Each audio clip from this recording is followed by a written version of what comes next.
Kadang kita butuh tertawa tanpa menyakiti orang lain. Buku berjudul Ubur-ubur Lembur karya Raditya Dika ini cukup menghibur sekaligus mengenalkan kita pada dunia menulis.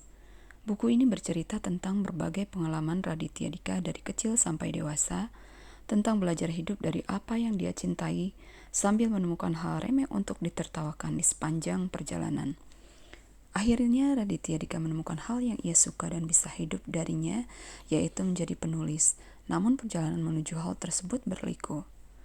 Sebagian orang mengalami dilema ingin jadi apa menjelang lulus SMA.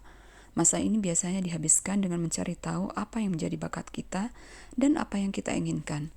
Raditya Dika juga tidak tahu ia akan jadi apa. Namun satu nasihat dari papanya membuatnya tertegun.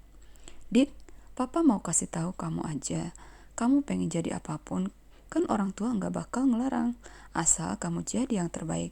Just do what you do best and money will come by itself." Sebenarnya Raditya Dika ingin kuliah di jurusan ekonomi, tapi ia malah berhasil lulus tes kuliah di jurusan fisika UI. Namun, ia akhirnya kuliah finance di Australia.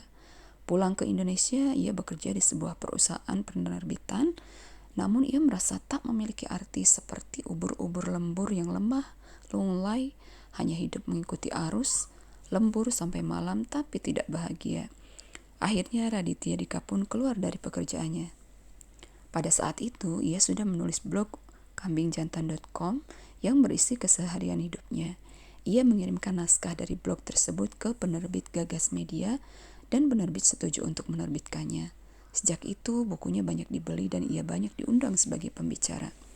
Namun dalam salah satu bab buku ini, temannya mempertanyakan karirnya sebagai penulis. Apakah bisa kita hidup dari profesi menulis? Raditya Dika pun mulai berpikir memandang karir secara horizontal, tak lagi vertikal. Maka setelah jadi penulis, ia menjadi penulis skenario, sutradara, aktor, dan stand-up komedian yang semuanya masih satu jalur sebagai pencerita. Menjadi penulis juga harus siap dengan berbagai resikonya, karena tak ada jam kerja yang jelas. Penulis harus siap dengan PR setiap hari. Begitu selesai dengan satu proyek, maka mulai lagi dengan proyek lainnya. Belum lagi kalau dikejar deadline tulisan, sehingga harus melewatkan waktu untuk bergaul. Menjadi penulis berarti kamu punya kebebasan penuh terhadap hidupmu. Kamu akan tersenyum ketika akhirnya karyamu terpajang di toko buku. Kamu juga akan merasa bahagia ketika karyamu tak sekedar karya untuk mengingat memori hidup. Namun, di mata pembaca, karyamu adalah sesuatu yang menghibur dan bisa diambil hikmahnya.